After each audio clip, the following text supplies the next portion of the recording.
A very good morning to everyone. If you don't mind, please take your seats so we can start. Also, the online people will appreciate if we can begin on time. I trust you had a very nice evening last night with some great food, great song.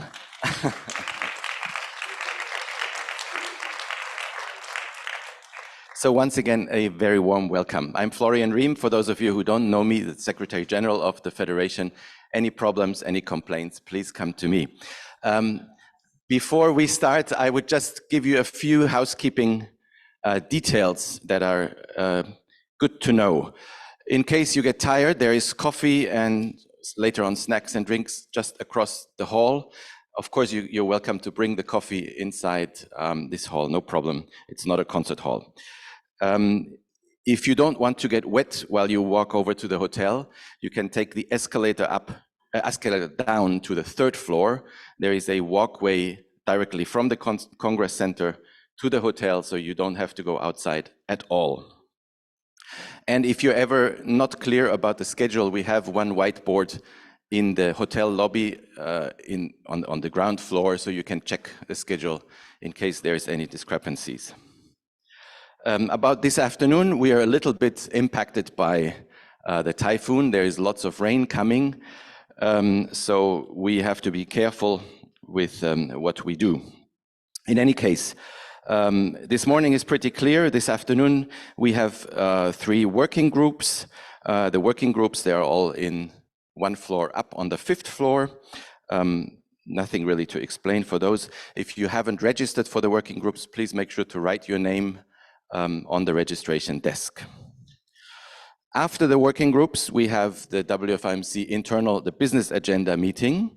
And if you are not a WFIMC member, we would like to invite you to take part in our excursion this afternoon to the Hananomai Sake Brewery. This is not for members, it's only for associate members and guests. And yes, please do register if you have not yet, because we need to know how many there are. We have a bus for you. The bus always leaves downstairs in front of the Congress Center. This excursion will take about 2 hours and will bring you back to the hotel just in time for our No showcase performance this afternoon. The No showcase, the concert, is in the Music Instrument Museum, which is a 5-minute walk, but there's a roof all the way. It's a little bit difficult to find. There is signs, but for those of you who want to walk together, we will meet this afternoon. I'll say it again later on. We'll meet this afternoon at 5:45, 15 minutes before the concert in the hotel lobby. We will walk you there together. And this is important. The concert will take about 45 minutes, 50 minutes. After the concert, we will take a bus to the dinner. It will be raining really hard, so it won't be fun walking there. It's really walking distance, but we don't want you to get that wet. So we will have a bus to the restaurant and also at the end of the dinner from the restaurant back to the hotel, just so you know. I think this is about it. I will, as I said, I will repeat the times again this afternoon. Please have a great day, great first day of the conference, and I'd like to introduce now Peter Paul Kainrath, our president, with the presidential address. Have a nice day.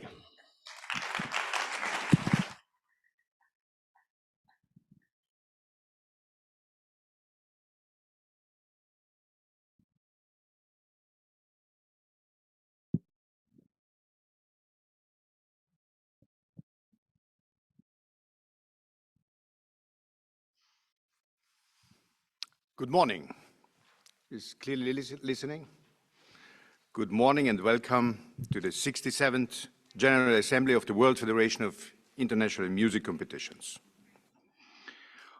Following last night's charming welcome reception offered by our host, the Hamamatsu Cultural Foundation, we are about to enter 2 intense days of reporting our various activities, of analyzing and questioning music life on a global level, as well about ourselves as a federation. Allow me to first dedicate a few words to Japan, the country hosting our assembly.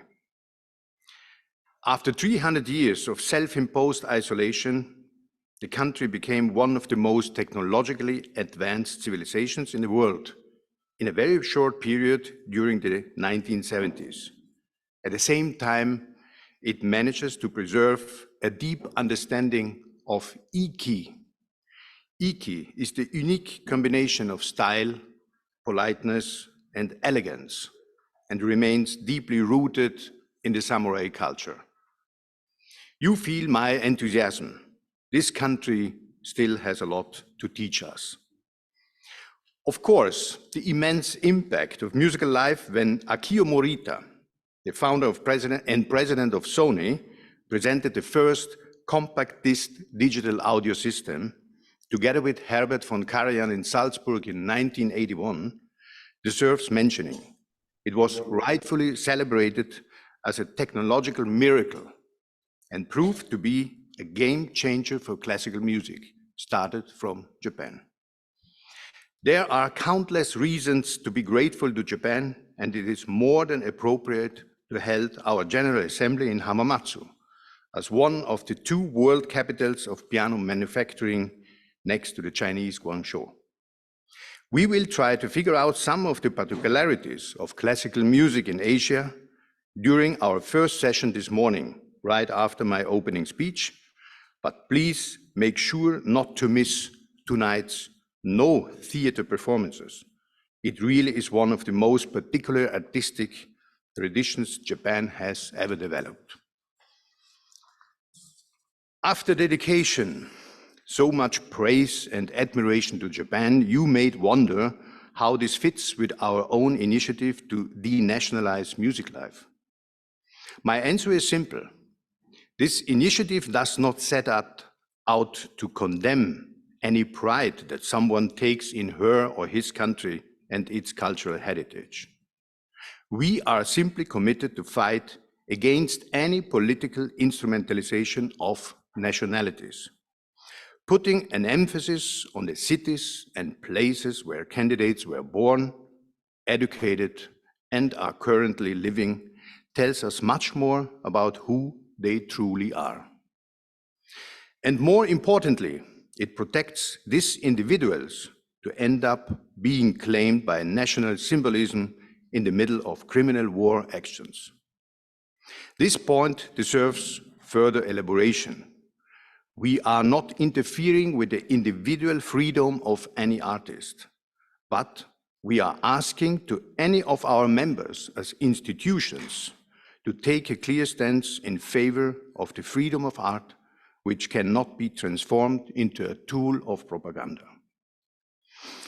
For this reason, an overwhelming majority of you voted for the exclusion of the International Tchaikovsky competition from the WFMC last year. The competition is no longer a member, but will be held anyway in about 3 weeks in Moscow. None of the jury members and candidates have been disclosed to the public as of yet.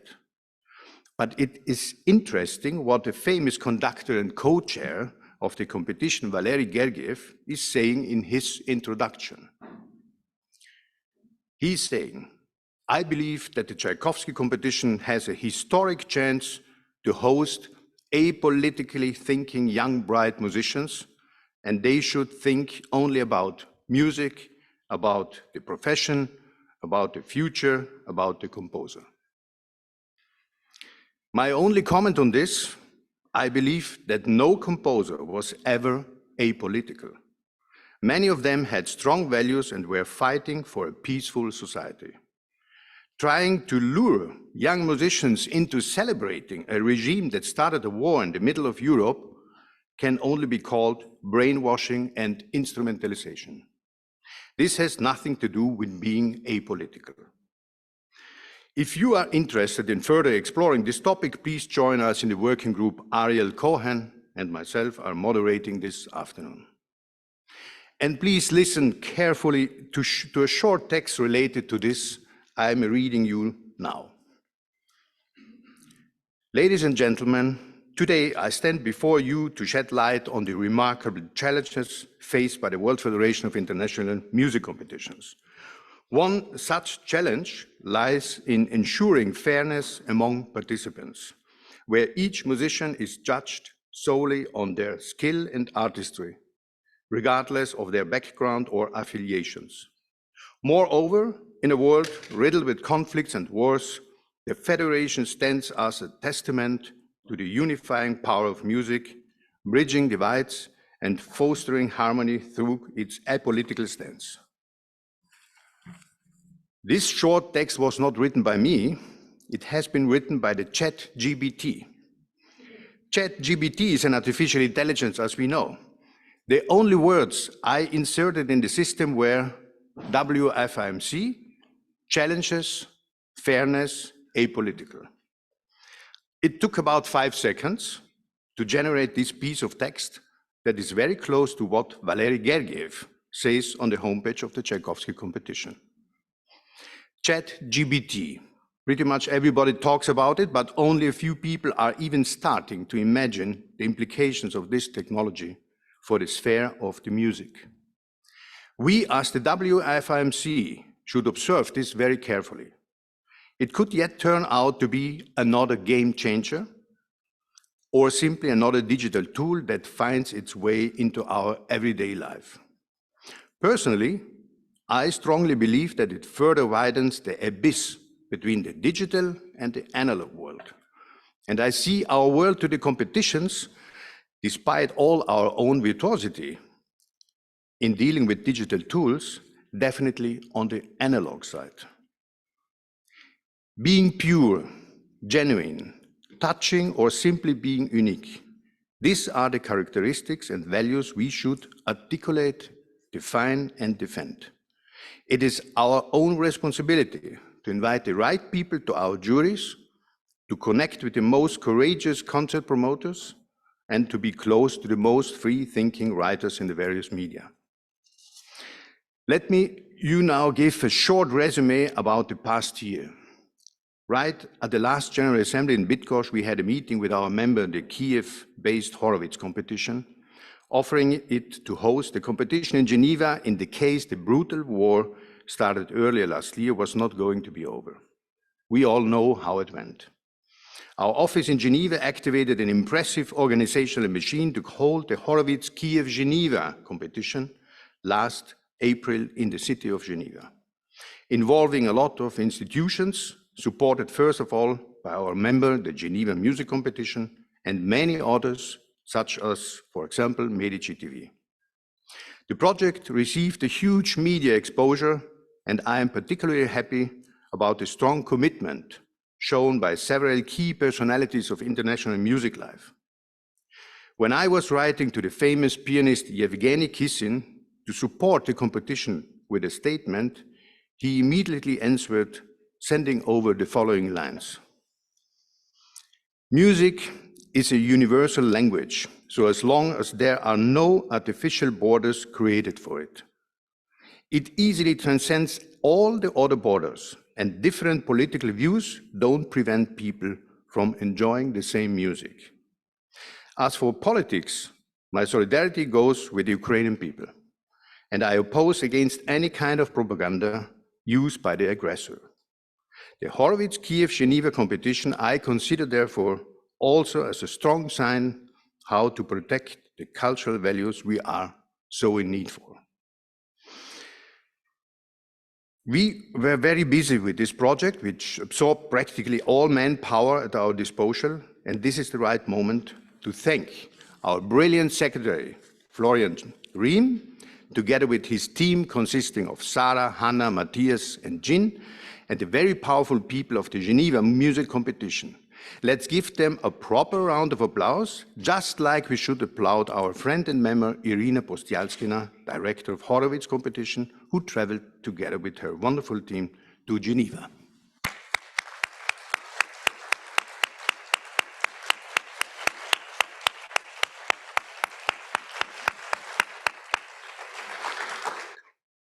This project may turn out to be a milestone for the WFIMC.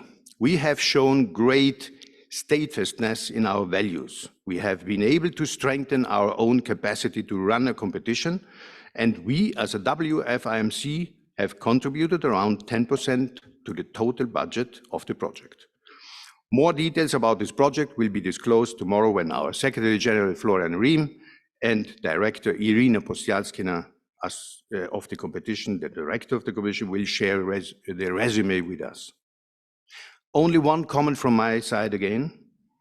This project was never intended to bring together and peacefully unite artists from both parties involved in the war.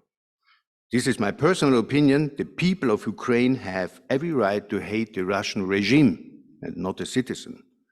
The 𝘏𝗪𝗏𝗧 competition, in my eyes, sent out a strong message against criminal power. People committed to culture with precise values cannot be stopped. My own agenda in the past year set a strong focus on Southeast Europe. As a board, we have visited a pretty recent member, the Sion Piano International Piano Competition in Istanbul, and had a productive meeting there.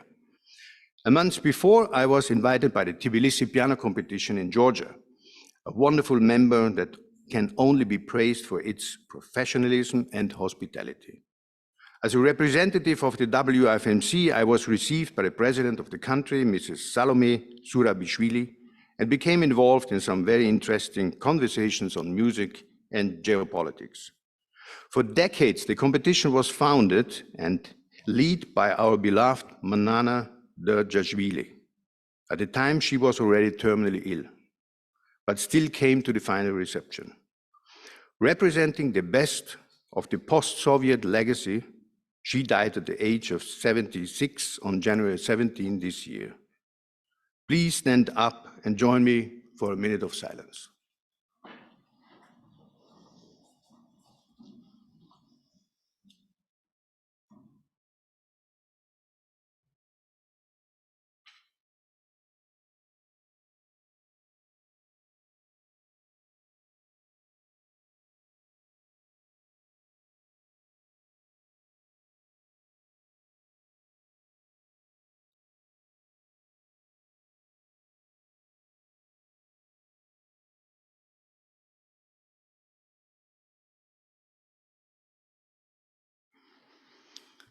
Thank you.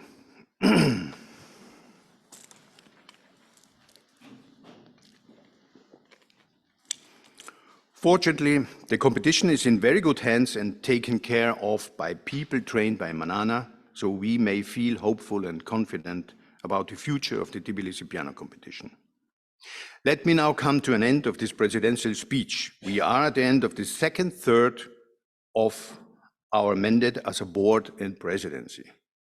As you know, I am blessed with the support of two vice presidents, Elisabeth Koschik from the ARD competition and Sisi from the Schönfeld competition.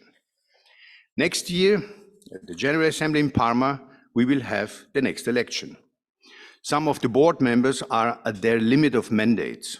We, as a board, as well as the three presidents, would like to encourage all members to consider running for this election, for the board and of course for the presidency. Elisabeth Koschik, our vice president, regrets not to be present here in Hamamatsu for personal reasons, but she shared a statement to all of us by video.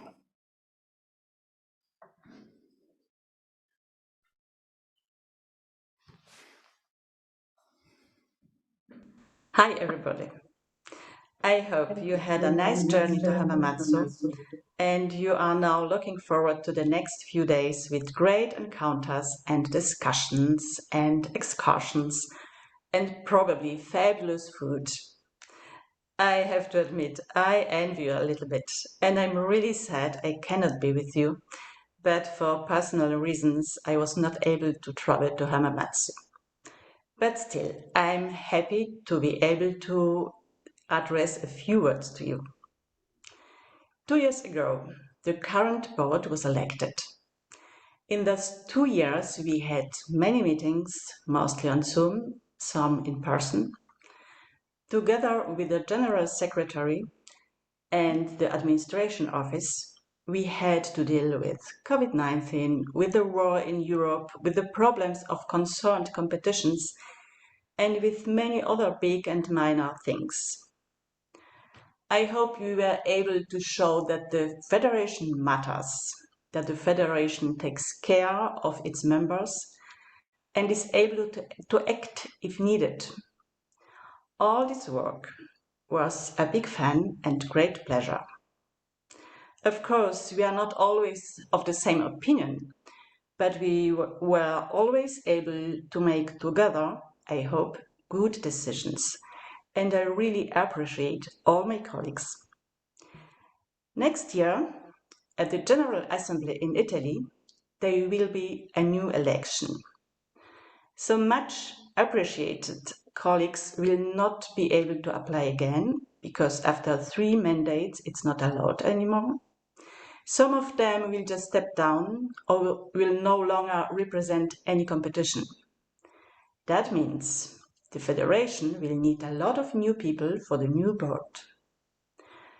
The board, in the best case, shall be quite diverse in genders, nationalities, and competitions categories. And a new board means new ways and new tasks. So I just wanted to call to you to think about it. You have about 7, maybe 8 months until the application deadline. If you have new or even old ideas about the federation, just apply. Even if you don't have concrete ideas, keeping in touch with other board members provokes quite great brainstorming. I have to say, I learned a lot from my colleagues. Do you just want to have an influence on how the federation works? So please give yourself a jolt. Think about it. Apply. Or maybe you have in mind another person who would be a great board member. Talk to him or her. Anyway, I really hope we will see each other in person next year in Italy, and I hope we then have a lot of application for the new board. And now, I wish you a great, fruitful General Assembly. Have a very, very good time in Hamamatsu. Bye. Thank you very much, Elisabeth. And now I would like to pass the word to Sisi, who will share her own reflections of her experience serving as a vice president. Also, she promised to be not longer than 3 minutes exactly as Elisabeth had.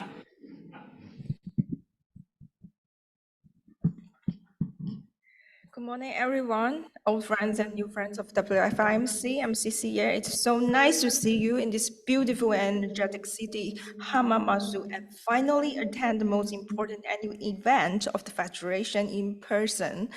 By saying in person, meaning it is the start of a new era after the 3-year brutal impact of the pandemic. I believe no one will forget the challenging time we had over the past 3 years. The current WFIMC board was elected 3 years ago in 2021, the GA in Reggio Emilia. For that, many of the members, including me, cannot come and present, as the travel is getting restricted. We are forced to have our first time completely online GA represented by Hamamatsu team in 2020, and then 2 on-site GA in Reggio Emilia and Bigos in 2022. Of course, it was not easy to arrange the 2 assemblies. The 2 assemblies are the best, as always, and the most successful ones we can imagine given the difficult situation we had at that time, and to a certain level, and special to us. Let's give our applause to team of Hamamatsu, led by Noriko, for putting a lot of effort and courage and work for making our GA in 2022 happen, even it can only be in a completely online version. And also for the team of Bigos, Penderecki, led by Agata, for start putting everything of our GA in the normal order, even the half of the globe, particularly for some of the regions in Asia, still deeply affected by the COVID. I want to thank you very much for what you and your team have done, and for working with the secretaries for all the extra coordinations and communication and sacrification over the past 2 years. Thank you so much. Some Some of you may still remember that the GA this year should be held in Harbin, but in China, we are completely recovered from the impact of the COVID. So on behalf of the city of Harbin and the Shanghai International String Competition, we are very grateful to 𝗪𝗏𝗳 and HAMAMATSU team who agree on having the GA held again physically this year in 2023. This GA, which is organized physically in HAMAMATSU, becomes a very meaningful and very touching act, not only for HAMAMATSU and Harbin, but everyone in WFIMC. It is the strongest and most power statement for the people to know we, the WFIMC, is an important organization for rebuilding a new order for the new era that everyone faces after the COVID impact. It is certainly a new start for every one of us, and the story between Harbin and HAMAMATSU on the matter of hosting the GA tell us the world needs more communication and coordination ever than before. More new challenges have emerged because of COVID and the political tensions over the past 3 years. We experience the challenges of maintaining a world with peace and love, justice and equality. Let's not to forget, we, as the leading competition organization of the world, we, the model of the other colleagues and the artists and the emerging young talents in the field of music. Thanks to the leadership and efforts of WFMC and solidarity we show in the past 3 years, we have proven that competitions have its unique mission and value that are more than just music. It is very important to the society and community we belong to in this rapidly changing world. To maintain this energy, we need to connect the forces we, the WFMC, have in the world. One way of doing it is to have more diverse and comprehensive voices heard in the board and in the federation. I'm very proud to have the chance to work with our distinguished board members, and I learned so much from them. The current board members also help the federation build a strong connection to Japan, to French-speaking countries, to Australian region, to Greater Chinese region, to North America, and we need more voices in the future. It is the element to help us drive not only in the past 3 years, but in our future. It will help us to see things and think about the global issues with a more general musical landscape in mind. Finally, I hope all of us can have a very fruitful and enjoyable time in this special GA in HAMAMATSU, and we'll get more inspiration and energy when we go back to our countries.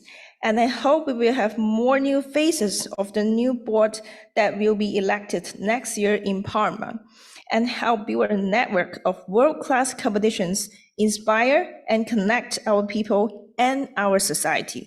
Thank you very much.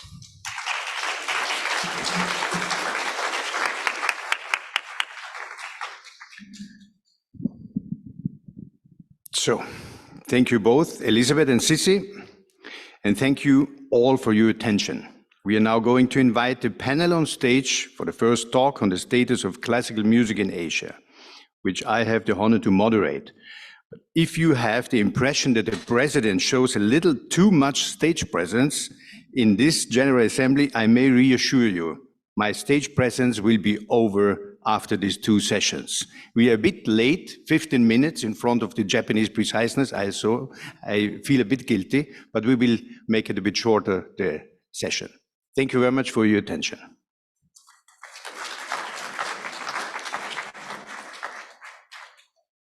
Yes, if I may invite the panelists to the stage, please. We're very, very happy to introduce Junichi Nihei, the director of Japan Arts, one of the major agencies, artist agencies in, please join us all, don't yell. Major artist agencies of Japan in Tokyo. Then we have Sungwon Yang, cellist. Please sit down, take your seats. So, wherever you like. We have Sungwon Yang, cellist, Korean cellist living in Paris and Seoul, director of the Pyeongchang Music Festival, and professor at universities in Seoul and London. Then we have Tisa Ho, former executive director of the Hong Kong Arts Festival. And we're happy to have Sisi Ye, our vice president and director of the Schönfeld International Chamber Music Competition. Did I forget anyone? No, we have everyone. Please. Okay. Thank you very much, Florian. The state of classical music in Asia. This is a huge topic and may sound a bit arrogant, trying to break it down in about maybe now 60 minutes to something meaningful. Let's only imagine to discuss the state of classical music in Europe. You don't know where to start and where to end. The picture is too big, too complex. And of course, the same applies to Asia, which only from abroad looks kind of homogeneous, but in fact, it's one of the most diverse realities we can imagine. 60% of the global population is located in Asia, and still some of the so-called stakeholders in the Western music life are astonished by the fact that so many Asian performers are winning international music competitions. Yoon Chan Lim, first prize Van Cliburn. Bruce Liu, first prize Chopin competition. Kevin Chen, first prize Rubinstein in Geneva. Jae Hong Park, first prize at the Busoni competition, and many, many others winning key competitions around the world. I would say there's nothing to be astonished. Huge investment in the music education, values as discipline and respect towards tradition, deeply rooted in the cultural DNA of all these countries. And on the top of it, a huge eye on everything related to innovation. Let's take this as a starting point for our discussion. Asian countries are highly developed societies, very diverse and innovative, probably even more than in the Western world. And classical music is still considered as a crucial tool in the education, not only for professional purposes, but more in general as a key instrument to train and develop for our own brain. Tisa, do you agree with this starting point? I would not dare. Okay, I would not dare to disagree with the president. It's allowed. But I think you do make a very good point. And in general, I think the training, the investments, these are all real. In preparation for this, I took a look at, and I won't quote the numbers because they're just on the websites, at the number. We would like to hear some numbers because it helps to have a clearer picture. Okay. So, and also maybe with this kind of differences between Japan, China with Hong Kong, Taiwan, South Korea. That's a very big brief. But just in terms of the number of young people in conservatories, I found this in the Shenyang Conservatory of Music. There's an enrollment of 10,000 students. I mean, that's one conservatory, right, in one country. And I think the numbers, people here will know more about what's happening in Korea and Japan than I do, but the numbers are phenomenal. But it also sort of makes sense because, as you say, this is a developed area, and education, diligence, perseverance, discipline, all of those things are important values for what has been referred to as the sort of Confucian cultures, right? So all of those go well with, I think, the discipline and the determination and the qualities that go into making of practicing musicians. But you are traveling a lot in Asia, also to Europe, but do you see any kind of difference between Hong Kong and China, China and Japan, Japan and South Korea?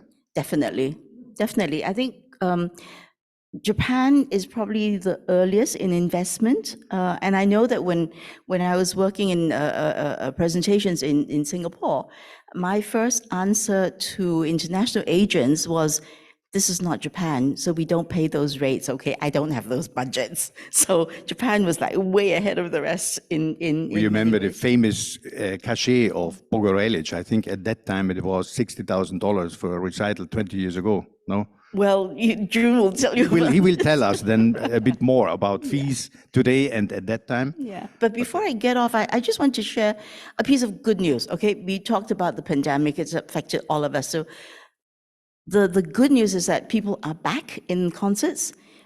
Singapore just reported that everything is sold out. I have seen this in Hong Kong also. And I have also heard that in many areas, there is concern among the older population who maybe feel a little bit less sure, a little bit more vulnerable. If you put this together with a relatively young audience in this part of the world, that begins to make a lot of sense. So the good news is concerts are back, audiences are back, young audiences are back, and there's a lot for us to build on. Wonderful. Sisi, when we are looking to China from outside, it seems one big country, but sometimes we are forgetting also about cultural diversity inside the country. You are dealing with a competition. You are the leader of the competition in Harbin, Schönfeld String Competition. Harbin is one of the most north-based cities in China. And then if we go to Shenzhen, with a beautiful conservatory now, with new infrastructure, it's in the south of China, next to Hong Kong. Can you tell us a bit about this diversity inside China, in the cultural life?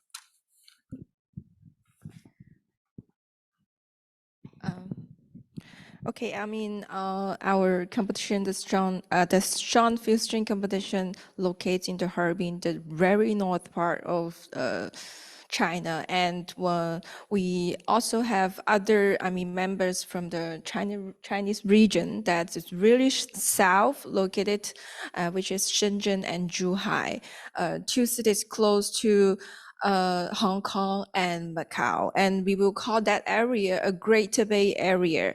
And this time, it's really different from the north to the south. I would say that maybe some of you have noticed that the Harbin has built a really great structure of the Harbin Grand Theater, and also a new music conservatory in 2016, and a new concert hall in Harbin. And actually, Harbin is the most historical musical cities in China. They have the first symphony orchestra there, and of course, they still exist. We will have our final round with the Harbin Symphony Orchestra, and they also have the longest summer music festival in Harbin every 2 years. But asking you about the importance of culture or music, in more specific, in Harbin and in Shanghai, where is it easier to motivate also politician and stakeholders to take a decision to support a project? In Harbin or in Shanghai or Shenzhen, is the same, or are there differences? I think because of Harbin is the music city named by the UNESCO, so the Harbin government has to involve some parts of financial support to maintain this name, the musical city of UNESCO. And for Shanghai, it is a very international city. They have two big, music festivals every year. They invite international artists and orchestras to come, and they really have a kind of, I would say, a high budget for inviting all these great musicians. But in Shenzhen, it's a kind of a new cities that they are still building new concert halls for every district. Yes, still building every year. I think maybe 3 or 5 concert halls there, and we have, new conservatories. And for example, the city I came from, Guangzhou, in the university I worked, the South China Normal University, we have over 200 master and bachelor degree students graduate every year, only in one school. Okay, let's talk maybe a bit later about audience, because building all this infrastructure is really impressive for us, also in the Western world, where we are so much fighting to get a new concert hall. And in China, everything is possible, it seems. But I'm really curious if this is also a very natural bridge to build up a new audience for classical music. But let's talk about this a bit later. Mr. Yang, you are professional cellist, performer. just told me that yesterday he was recording with our Busoni Prize winner, the Mr. Park, beautiful Elgar piano quintet in Tongyong. But you are also a teacher. You are teaching in at the LG Chamber Music School. I taught there. Yeah. Yes. Okay. And at the Royal Academy of Music right. in London. In London, yes. You studied in Paris, also in Indianapolis, Indiana University. Yeah, that's right. So music life has also to do with teaching, as we know, and competitions are very close to that reality. Do you see any difference in the education system from looking from the Western world to Asia and back? Yes. First of all, thank you very much for having me here. I find it much easier to be on stage with a cello and a bow than with microphone on with my hand. But you already said when you have a microphone in your hands, you can go on for 1 hour. That's right. So you have to stop me. It's very difficult to generalize, actually. And I think if we really go down to bigger picture, yes, I think as a personal point of view, I have to teach differently when I teach in London and when I teach in Seoul. I do not need to ask for discipline in Seoul. That's something which is very deeply rooted in our culture. I grew up with a generation of people where at the age of 5 or 6, I sat down with my father and learned calligraphy, okay, to be writing very, very well with a brush and a black ink was part of our culture. But And only to be clear, so you don't have any kind of students in your classes here in Korea. Yeah. They are not disciplined. So everybody comes always prepared. unfortunately, yes.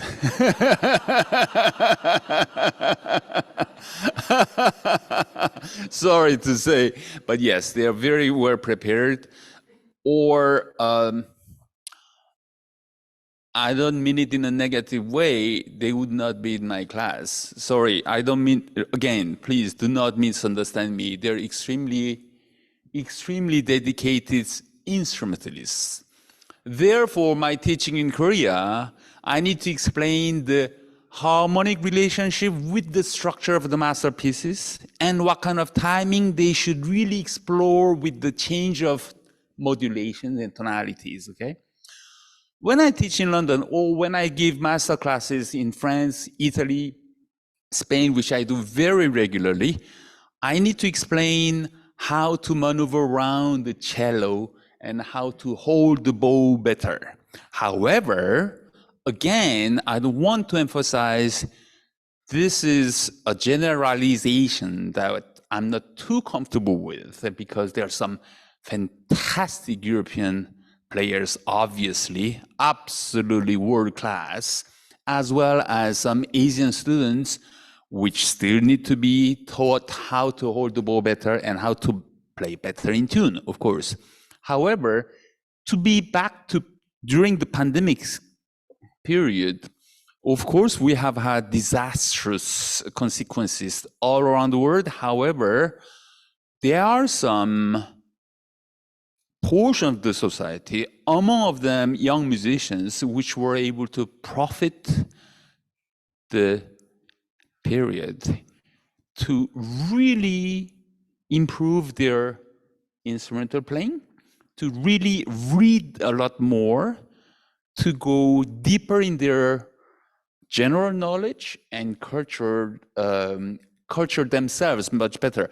I can really, with confirmation, tell you there are some young generation people, among which Jae-hong, for 3 years, they have read more than they have ever in their lives. They have practiced more than they have ever in their lives. They stayed at home and practiced day and night. That's unfortunately the culture. And they have now, you are seeing young people playing great varieties of repertoire and playing at an astonishing level. And when I'm talking about great varieties of repertoire, that's something which we lacked in Korea because we did tend to play the competition pieces. Mm-hmm. That's the tendency that we had. But now in Korea, as well as in Europe, you see young people playing daring repertoire at an astonishingly adventurous way, and which is extremely encouraging, I find. But I have a question to you. Why is it so that so few students only coming from Europe to study in Asia? A lot of Korean and Asian are going to Europe, but why is it not differently? Because the infrastructure in Asia is impressive. You know, I teach at Yonsei University, which is one of the most prestigious universities in Korea, and the number of foreign students in the campus within Yonsei University has doubled now. When they want to learn the Korean culture, Korean way of functioning, Korean way of seeing what democracy, republic values are, they are there. However, what we're doing is Western music and Western culture. And I find it a little bit more normal for us Asian students to be in Europe, to learn the European culture. If you're talking about the values of Buddhist meditation, Buddhist or Confucius teaching, etc., you have more and more Westerners inspired to come and learn those values in Asia too. Is the education system open for Western students, or do they have to pay a lot of money? Oh no. How if I tell you, or difficult is it to come? No, compared to like the tuition wise, it's very reasonable, especially if you're talking about comparing with the American universities, of course. But even with English universities, it's quite affordable. And learning the Asian culture is something which has become very much of a trend, you know. Korea is attracting a great number of chefs. They come and learn the Buddhist temple food, you know, and obviously K-pop seems to attract too many people. I don't know why, yeah. But K-pop tends to attract so many young people.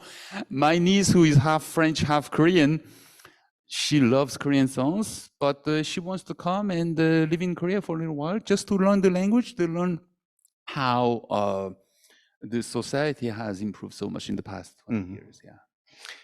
Mr. Nihei, correct. What is more difficult? You as the president of an arts organization, agency, to introduce a young awarded musicians coming from the Western world to Asia, to Japan in most specific, or to promote a Japanese musician inside the Asian countries? Thank you very much. It's an honor to be here today. Thank you for asking. And actually, it's definitely, the answer is the bringing artists from European countries, it's easier for us. Introducing Japanese artists or Asian artists to European countries is much more challenging. And I think this is because of the mentality, especially for Japanese people. For Japanese people, the classical music is something very special subject which taught in the school. This is not the entertainment. We feel it is subject to which we must study in the school. So we have to get high score in the test. So we have to try to study more. And we think the classical music and the artists from European countries are very valuable thing that we have to respect more. So that's why this is a basic mentality for Japanese. We would like to enjoy the concerts played by the Western countries, the artists visiting Japan. This is a basic, how to say. You are very much committed also on this cultural exchange. Are you working also on careers for Asian, Japanese artists to be developed in Europe or in the Western world, or is that not your market? You mean No, if you are trying also to promote Asian musicians in the Western classical music world. Yes, we always try to do it. But it's the acceptance by the European countries, agencies, and concert halls is not so well, how do they treat it, compared with the European artists. It's obvious. For what kind of characteristics are you looking for when you are deciding to take European young musicians under your wings for the Asian market? So for what are you looking? That these people are awarded at many famous competitions, or are you going to listen and do you like him personally? So what makes this decision happen? I think this is not only for the young artist who got the prize winner, who got the prize at the competition, but also the whole artists should have the something special identity. No, of course, basically the technique, reliable technique and the stable presentation is required, of course, and more the second thing is attractiveness on stage appearance or something. That too is the basic things. But we as the artist manager, I would like to look for some additional points like some more essences like the power of ticket sales, but if they have some strong supporters, patronage or something that now I mentioned 4 points: technique and appearance and the power to selling a ticket and the patronage. 2 of them is must thing, but the additional third or 4, that is the separate point of this artist can survive actually in the market. I analyzed it like this.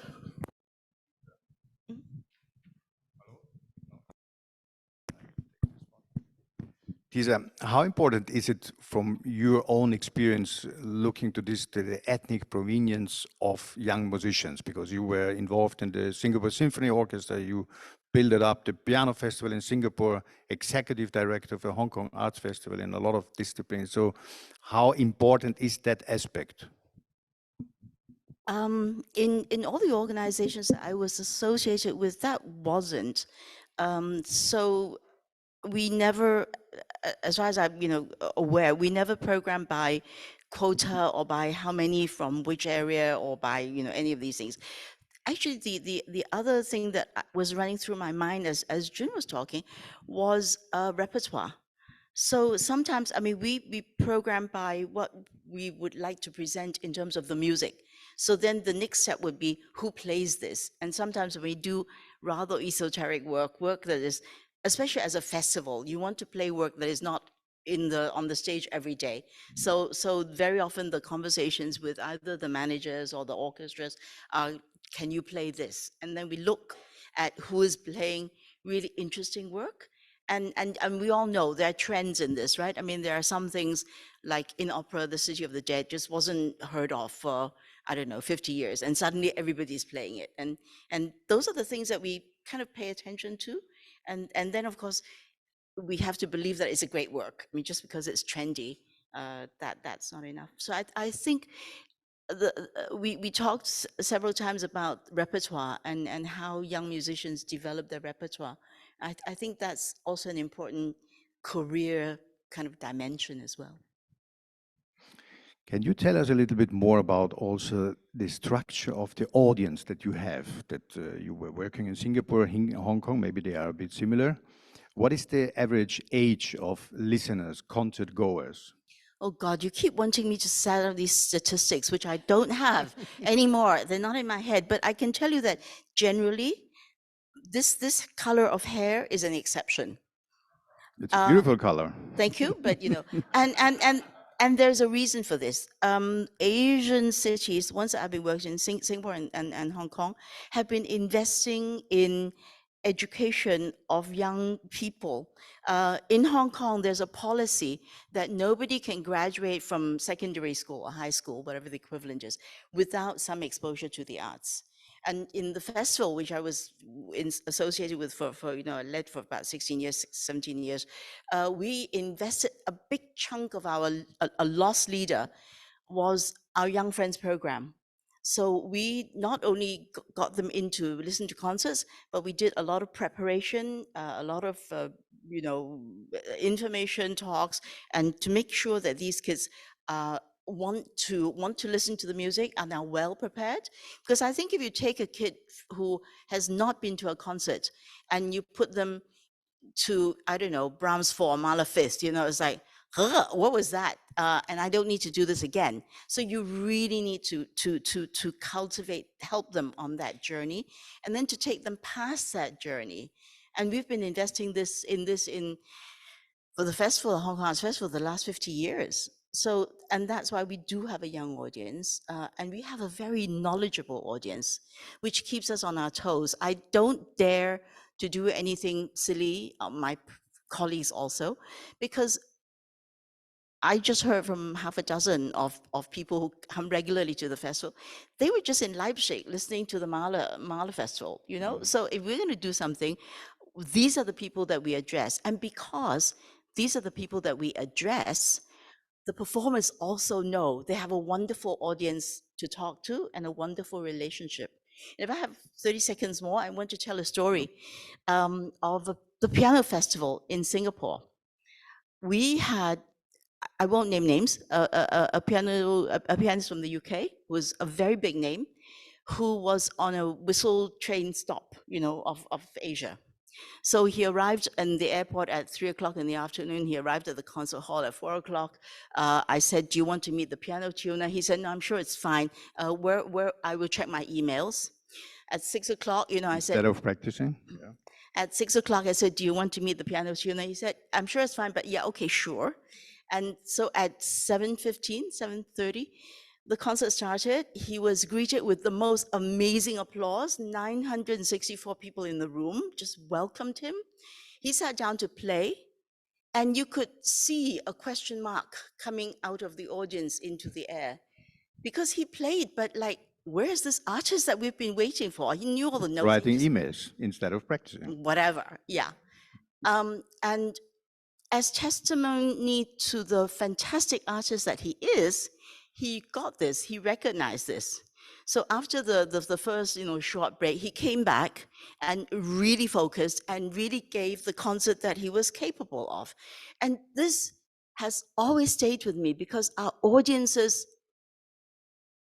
get that out of the performers. I mean, there's a Chinese saying, playing the chin or whatever to the cow, right? I mean, that's kind of uninspiring. But if you're playing to an audience that is engaged and informed and interested and critical and demands it of you, then this is so two ways. And that's why I love what we do. And that's why when you listen to young performers and you think like, there's an audience, it's not just you and the nose on the piano, you know? It sounds fantastic, and I think in Europe it's not anymore this case, and I can only confirm it because I'm also working for Klangforum Wien, and we had a residency last year in the Suntory Hall, and I think we had the most attentive audience ever for contemporary, hardcore contemporary music. It was totally impressive. We don't have that kind of attention and knowledgeable audience. Mr. Yang, you are playing very often also in Europe. One of your partners is also Enrico Pace, no, Italian pianist. How do you look, how is your experience with the European audience in comparison what just now Tisa told us? Well, I fully agree with Tisa, and the audience is really quite knowledgeable. And it is quite knowledgeable, but I also want to say that I don't really believe in generalizing classical music neither. I think classical music does need time. I don't mean it is a difficult art to understand. It just requires like reading a good book, understanding an author, understanding a language of an author. It needs some time. And I think we have more and more of that kind of audience in Asia too. They do understand what late Beethoven is more and more from the internal side. But my question was a bit more about the European audience, because now we already got this picture here, and you're playing in front of a European audience, maybe with the hair color of Tisa, mostly. No? Beautiful color. Maybe, yes, I confirm, and maybe less knowledgeable, no, than we have it here. So how do you behave in front of an audience like this? Or what is your prospection for the future also? Well, okay, again, I want to say with my own experience, when I play in France, when I play in Italy, the audience reaction is quite different, I must say. And when I play in Madrid, it's yet again different. And that's the best part of playing and performing in different countries. When I play in Northern Italy or Southern Italy, the difference of the audience is very different too. And we kind of sometimes, not kind of, but more often time, choose the repertoire that we will play, whether we play in Northern Italy or Southern Spain too. So That's something as a traveling artist we tend to pay attention to. However, I must also say I did notice the difference of emotions that people express after they come out of a concert before the pandemic and after the pandemic. I must say that during the pandemic, many classical listeners were listening through the streaming platforms and through the internet. And now, more so than ever in 23, the most intense introvert chamber music, Janáček's intimate letters, the late Beethoven quartets, or even some Messiaen pieces, Janáček, Overgrown Path, etc. The intensity of listening is something remarkable that I notice tremendously on stage. I find the audience, whether it's in Europe or in Japan or in Korea, I haven't been back to China since the pandemic, the listening level is different. I find the intensity of the moment that we artists are able to gather together is at a different level. And for me, that's a Different in the sense of more intense? Or? Much more intense, and they absorb, they listen every note much, much more intensely, you know. And also, I was judging at the Banff International Quartet competition last September. The number of audience which were listening to contemporary music with an incredible attention, that was remarkable too, you know. And I find whenever we find in a small, obviously the hall must be nice too, somehow they want to grab every note, you know, and that's something extremely encouraging as an artist to be on stage nowadays. The difference between Asian and European audience, the age is incredible. You know, in Korea and Japan is also different. In Korea, we have audience which are in their 20s, barely out of university, barely with their first salaries, they go and buy the classical music concerts. There is also a tendency of putting on Instagram and Facebook, which we may criticize, but also we must also admit that it has helped outreach some of the audience, which we would not have had otherwise, you know. So it's not only the negative things, but a lot of positive aspects of social networking. European audience is much more quiet, but they applaud longer. What do you prefer? Longer applause or? We tend to come back on stage 4 or 5 times before we play an encore. Okay. You touched a very important argument also, social media and also streaming, Yes. no? Because streaming Very was important. crucially important during the pandemic. Yes. We don't know, I think, a lot about streaming in China, Sisi. We all learned now Apple Classic Music, it's becoming now the new real player on a global level, but interesting for the moment, not yet in China, not in Taiwan, and neither in Japan.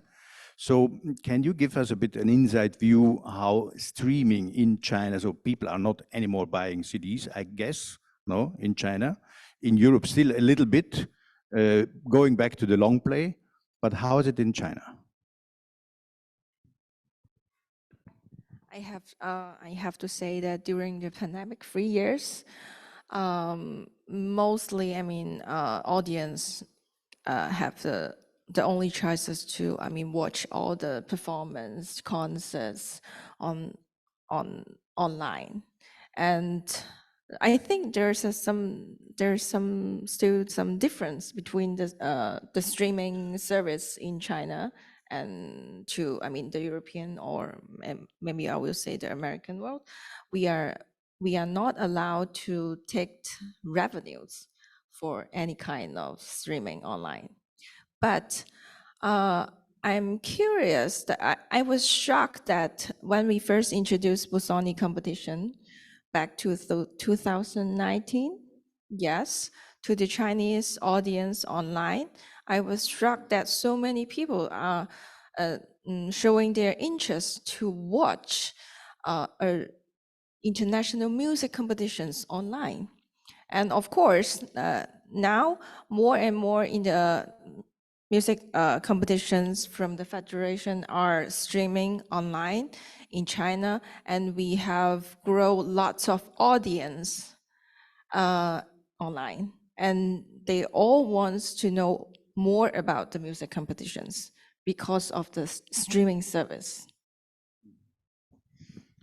Mr. Nihei, online streaming, concert promoters are informing themselves more and more by their own direct access to artists. So how this changes the role of an artist manager? Because I think some decades ago, the concert promoter engaged somebody because trusting in you as an artist manager. Now they have already all access and all information.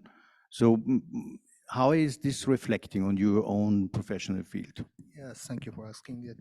Talking about the online streaming, the first stage of the pandemic starts.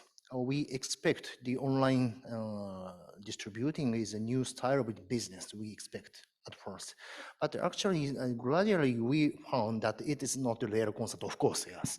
And it is because of the, talking about the successful example, everybody knows about the Metropolitan Opera's high definition transmitting, live streaming, or the Berlin Philharmonic Orchestra's digital concert. Digital concert hall. That is not nothing to do with the pandemic. They originally invested a lot of much amount of money to equipping very high quality cameras and everything high quality, and that makes the business, of course. But after the pandemic, we suddenly start to catch up them, but it is completely different thing. Using like the smartphone shooting, it's we could see, we could understand the limitation of the quality. It was obvious. And in Japan, we experienced a very tricky situation. This is connecting to the subsidies for the freelance player, which was operated by Tokyo City government, Metropolitan. They provided subsidies for freelance player to securing their lives as an artist. And they asked artists to submit their evidence as a professional musician. And they asked to upload on YouTube their performances. That in the end, we could access very high quality video clips of the performance very easily and for everybody. That makes this kind of the online business is dead. It is a very tricky situation. But in the future, as I mentioned before, the online streaming is just like not business, but it's possible for the promoting live concerts. So we use them as the introduction while promoting concerts, activities of the artist's introduction. That is a. But you are producing by yourself concerts and concert series, but you are also selling, so-called selling artists to promoters. At first we try to do it, but yeah, in vain. I'm sure that you are successful, but how this role of you is changing now, because the concert promoter doesn't need anymore the agent, the impresario, to listen who is now on the spot and who is now very, very promising artist. Of course, as you say, that everybody can access to the very good, fantastic artists very easily from everywhere on the globe. But this is just an information. That is not including strategy, which like us, the artist manager, could produce and share with the artist. And we have to consult with the artist and making the career strategy. That is our role. So this is a completely different thing. Just easy access to the performance. That is the truth, but this is not the essence of our business. Mm-hmm. Mr. Yang, you are teaching people in Europe and in Asia, in Korea. Is the subject of how to develop your own career in the online world a topic for you when you are talking to the students? One very famous example for the moment is the 𝘏𝘀𝘀𝗶𝗶, the Icelandic pianist that we all know on Deutsche Grammophon. And mostly his career was based on a very precise, by himself defined strategy of how to present yourself in the online world. Is that a topic for in your dialogue with the students? It is my topic of conversation with the highest leveled students, just about to enter their early stage of their career. As Tisa mentioned, repertoire is something extremely important. I always tell them. Repertoire is something that will show their colors. Repertoire is something that's going to appear to promoters, to managements, and how they can transcend the mass, because we're talking about the excellency of not only Asian but European artists also. We cannot discover them. But the problem with all this fantastic number of outstanding artists, that it is in fact very true, there are too many of them. That's something that we cannot deny. But the repertoire is what they wear. I tell them, the color that you will show to your own truth is going to be through the different repertoire that you will perform with conviction. And I think that's an extremely important tool. But that kind of repertoire, you need a knowledgeable audience. But when I was mentioning Vikingur, Ólafsson Vikingur, he was able to describe this whole picture and cultural connotation with Iceland, the lonely man outside playing Bach for the god, and all these kind of very nice tales, put in video and audio. Is that a topic for you? So how a young Asian musician should work on his own surface? I don't know, Tisa, would you like to have a comment on this? Or? Well, sure. I'm not the performer, so I'm on a different sort of perspective of this. I think Asians are not yet good enough in framing the stories. I think that's a whole, at every single level. Framing the story, teasing out the narrative, the Americans are well trained in this. You do the elevator pitch, you say what your story is in 5 seconds, and you make a compelling story.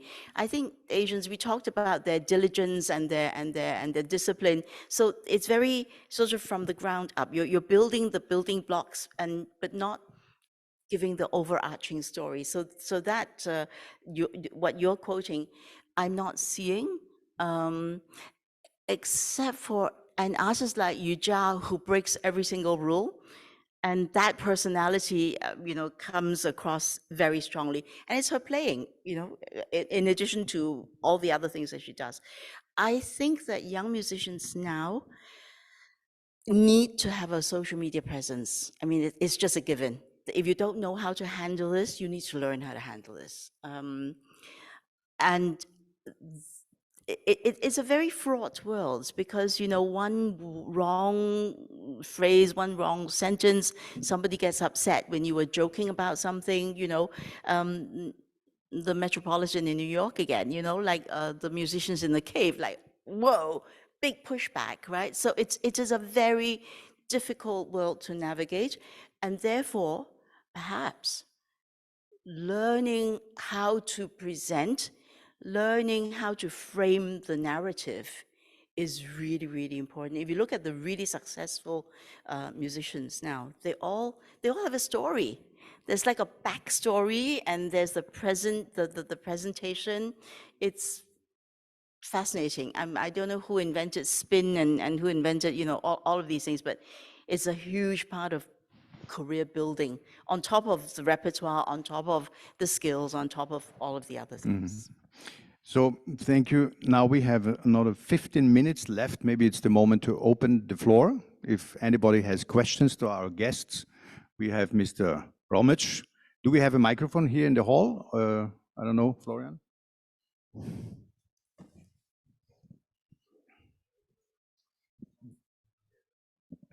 Well, thank you. It was very interesting and informative. I have two questions. One to the general audience podium. We have in Germany 134 orchestras, which are all of them publicly financed, 100 with 120 musicians in an orchestra. You cannot dismiss them, they are public employees. How is, so the subsidies, the public subsidies of the music life is remarkable. How is the financing in Asia of this musical tradition? This is one question. And the second is to the Japanese and to the country. When I was in Tokyo in 1984, there was a big exhibition of German industry, and we had the St. Matthew's Passion performed by Rilling and his choir, and they were mixed with Japanese singers. Today, the standard of Bach interpretation in Germany is Masaki Suzuki with his Japan Bach Collegium. What is behind this tremendous development that we are observing, so that now the missionary is coming from Japan to show us in Germany how Johann Sebastian Bach is being performed? Thank you. Maybe let Tisa answer on the first question about orchestras, because you were very much involved, no? And then maybe our musician to answer on this Bach question. Okay, orchestra funding. We envy Germany. We envy even China has some well-funded orchestras, but not all of them.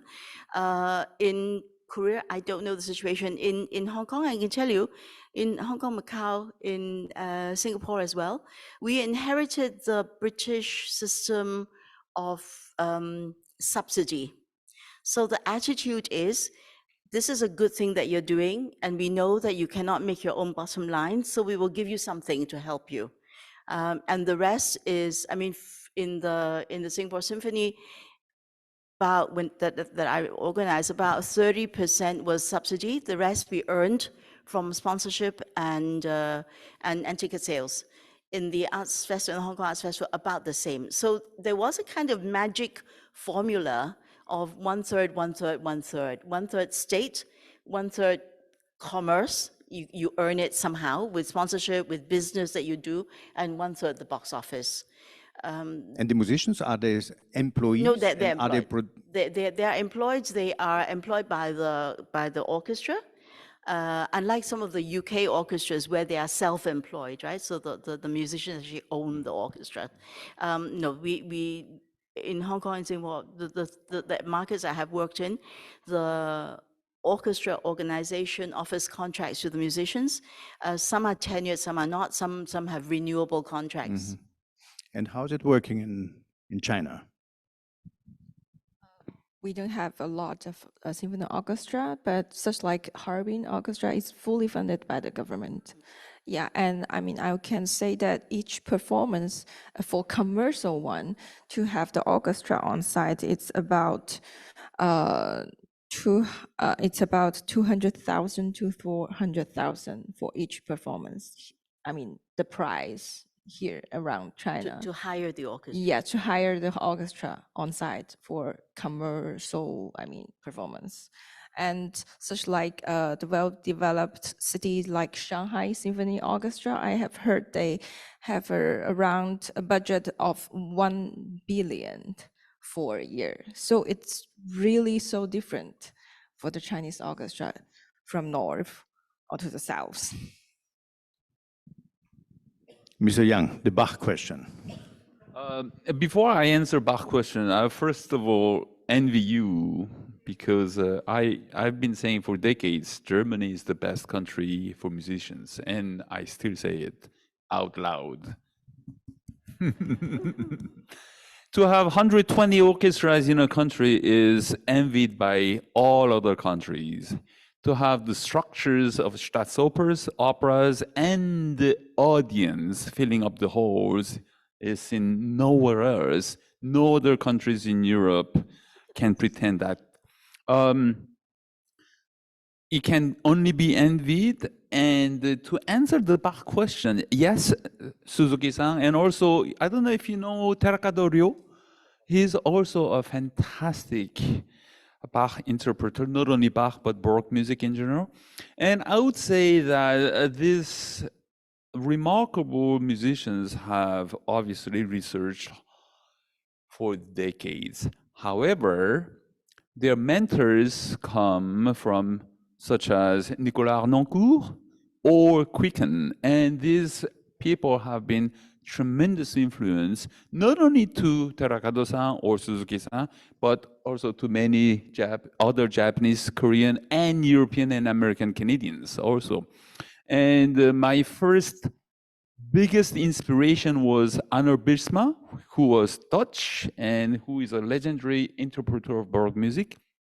And to have a Japanese interpreters, Japanese scholars, Japanese conductors, and instrumentalists play at such a level of Bach's music is simply because Bach's music allows endless layers of research, of discoveries, and fresh interpretation. And that's not only thanks to their research for decades of efforts, but also because of the source itself. The music of Bach allows to go forever deeper. Other questions from the floor? Rob?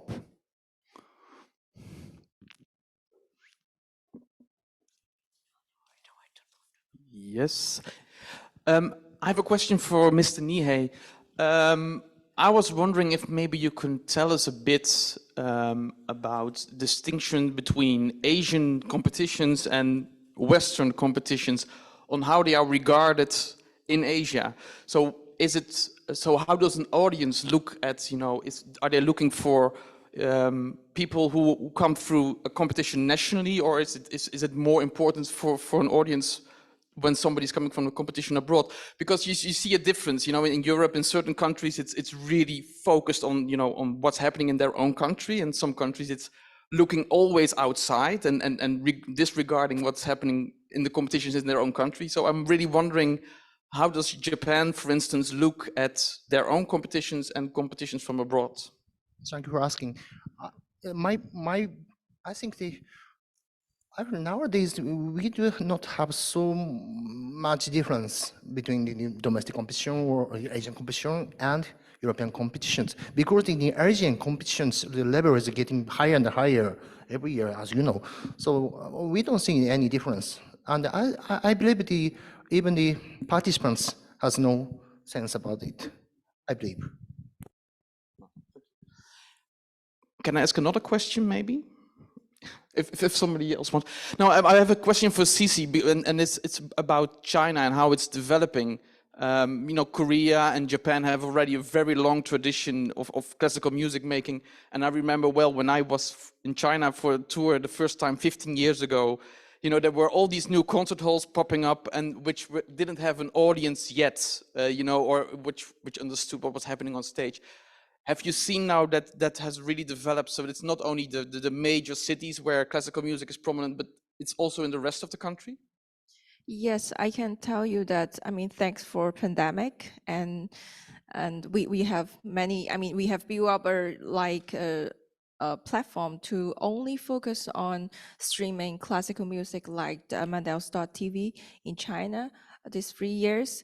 And I think because of the streaming service, it's free online in China, so many audience watch the videos and know what about international music competition winners and also musicians from online. And then back to now, we are open to the audience. Concert halls is full house, and you will see actually from these 3 years, more and more young children from the generations come to the concert halls, and you will see all the performance, no matter who is playing on stage, it's full house. it's all sold. Even in Harbin or maybe small cities, I have been touring many small cities with my piano trio, chamber music, in lots of, I mean, I will say small cities or small towns. But every time I went there, it's full house,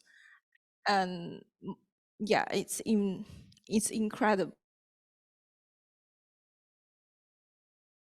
Invite all of We are you coming. to come to China to experience a different music live now in China. Another question? For Sisi, I was curious, as Hong Kong is moving a little bit away from its British heritage and moving more towards China, do you notice that and how things go and how publics are, and does it make a difference? Well, there was a, for me, okay, sorry. Sorry. It's okay, it's totally okay. I've been called all sorts of things. But there was a finite period. I mean, 1997, you know, the period of colonization finished, and then we were reunified with China. The policy was 50 years, you know, status quo, and that has actually been respected. And we, on a working basis, there's been no change. What has changed for us in Hong Kong has been the economic situation in the world. The pandemic, obviously, you know, those are the things that impacted us. For the rest, not really, except that with China becoming ever more active, with China opening up and offering fees that Hong Kong cannot afford because of government subsidies, and China also having the ability to offer, you know, a number of concerts as you tour the country, Hong Kong needs to be aware of it's a business environment rather than a political or an artistic environment, particularly in music. So the business environment is shifting. So Hong Kong always worked very well with Korea, Japan in terms of configuring Asian tours. And this, I think, will continue. And Hong Kong will also work with in the Bay Area as well as other parts of China. So I think there's real potential there. Thank you for the question. Other questions? Jacques. Mr. Yang, you're talking about repertoire and how important and how it defines the color of the interpret. And we're doing competitions. Some competitions have specific repertoire, some others are pretty open. When you train your young cellist, what do you like to, when you think of a competition and what you have to do, are we refraining these colors, or we are helping them? How you manage all this as a teacher with your young cellists going into competitions? First of all, when I talk about repertoire, it's a lot more for them starting a career, not really getting ready for a competition. However, when there are choices of repertoire, I do tend to encourage them as Korean to prepare for Isangnyeon, because Isangnyeon is very heavily inspired from Korean traditional folk music, but written in the European Western syntax of writing music. So in the blood, there's something internal within the guts, that there's an understanding of the Isangnyeon's composition, which is a lot more Visceral? much more natural, right? However, if my Korean students in the past, it has happened that when they entered Japanese competition, I did encourage them to also learn Japanese composers' new pieces also. And learning new repertoire is only, not only +1 addition, but is a much more important aspect of presenting themselves who they are as an artist, as an open-minded artist. Yeah. Thank you very much. I think now it's 11 o'clock. A last round with a 30-second answer, please, to our guests, to each of our guests. Where do you see the biggest challenges or better opportunities for the classical music over the next decade in Asia? I see enormous potential in the online world. It's not now yielding the financial benefits that we had hoped.